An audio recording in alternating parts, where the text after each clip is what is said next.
Hello, जय श्री श्याम दोस्तों। आज हम जा रहे हैं खट श्याम जी बाबा के दर्शन के लिए। मेरा खाटू जाने का 3-4 दिन से बहुत ज्यादा मन हो रहा था, तो फिर मैंने अपने दोस्त कमलेश को कॉल किया और बोला भाई खाटू चलते हैं, और उसने भी हाँ कर दी। मैंने बोला कि भाई मेरे पास बाइक नहीं है, तो वो अपनी बाइक ले आया और हम तीनों बाबा श्याम के दर्शन के लिए निकल पड़े। चलते चलते काफी टाइम हो गया था, तो कमलेश ने बोला मेरा पिछवाड़ा दुखने लगा। फिर हम बाइक को साइड में लगाकर 5 मिनट रुक गए और फिर कमलेश ने बोला बाइक तू चला। फिर बाइक मुझे चलानी पड़ी। बाइक चलाते चलाते मैं शूट भी कर रहा था, तो पीछे बैठे लक्की और कमलेश को बहुत ज्यादा डर लग रहा था। और थोड़ी देर चलने के बाद हम पेट्रोल पंप पे रुके और बाइक में पेट्रोल डलवाया। कमलेश ने तो 300 रुपए के पेट्रोल के लिए बोला था, लेकिन मैंने 400 का डलवाया, क्योंकि मुझे पता था ये पल्सर है, इसमें पेट्रोल ज्यादा लगता है। और पेट्रोल डलवा के हम निकल पड़े और चलते चलते हम पहुंच गए रिंगस मार्केट, जहाँ पर लिखा हुआ था प्राचीन श्री श्याम मंदिर रिंगस धाम। और यहाँ पे बहुत ज्यादा ट्रैफिक था, तो हमें यहाँ से निकलने में बहुत ज्यादा टाइम लग गया। और ट्रैफिक से निकलने के बाद हम आ गए रिंगस पुलिया पर, जहाँ से दिखी हमें मालगाड़ी। और इस पुलिया के चारों तरफ का व्यू बहुत ही अच्छा था। और पुलिया पर थोड़ा आगे चल के हमें दिखाई ये बोर्ड, जहाँ पे लिखा था खाटू श्याम जी। इसका मतलब हम थोड़ी देर में खाटू पहुंच जाएंगे। और पुलिया से नीचे उतरने के बाद हमें बाबा के भक्तों के भी दर्शन होने लगे थे। और थोड़ा आगे चलने पर हम आ गए थे टूल टैक्स पर, जो भी बंद पड़ा है। कुछ टाइम पहले ये टूल चालू था, लेकिन इस रूट पर बाबा के भक्तों का आना जाना लगा रहता है, इस कारण इस टूल को बंद कर दिया गया। और ऐसे ही चलते चलते अब हम आ गए थे बाबा की नगरी में। यहाँ पर बहुत ज्यादा ट्रैफिक था और सामने ही था तोरण द्वार। इस ट्रैफिक से निकलने में हमें बहुत ज्यादा टाइम लग गया और फाइनली हम पहुंच गए तोरण द्वार। और हम बाबा के दर्शन के लिए अंदर वाले रास्ते से नहीं, बाहर वाले रास्ते से जाएंगे। अंदर वाले रास्ते में बहुत ज्यादा भीड़ होगी, जिससे बहुत ज्यादा टाइम लग जाएगा। अगर आपको भी जल्दी दर्शन करने हैं तो इस वाले रास्ते से जाइए, जहाँ से मैं जा रहा हूँ। तोरण द्वार के जस्ट सामने वाले रास्ते से सीधे चले जाना है। और थोड़ा आगे जाने के बाद 2 रास्ते आएंगे, लेकिन आपको लेफ्ट वाले पे नहीं, सीधा जाना है।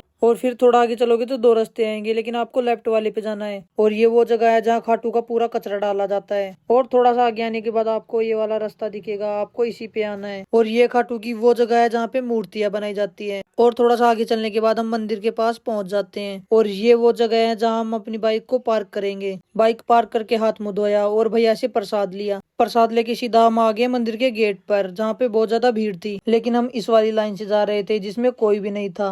बोल श्याम प्यारे की। ऐसे ही थोड़ा आगे चलने के बाद उस वाली लाइन में भीड़ हो गई, तो हम तीनों मिलकर इस वाली लाइन में कूद गए। अब जल्दी ही बाबा के दर्शन होने वाले हैं।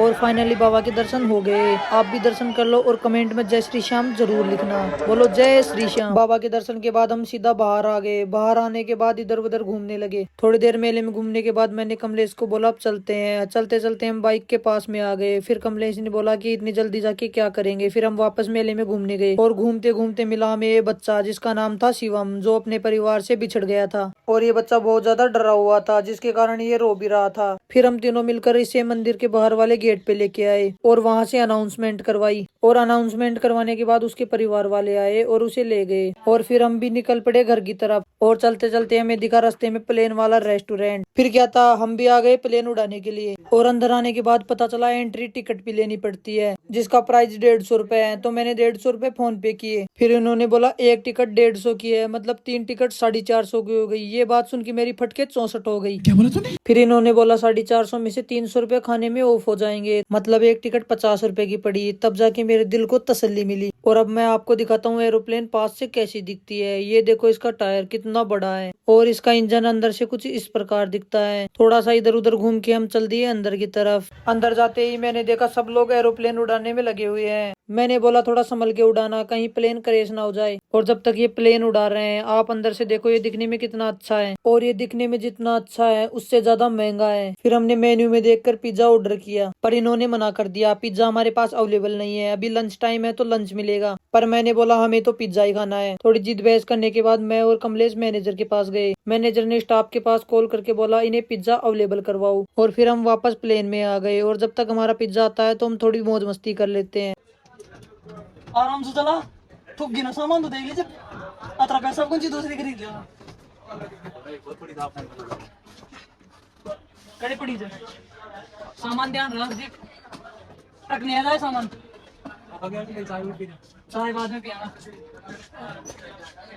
अरे सामान यार जीव आ रही है।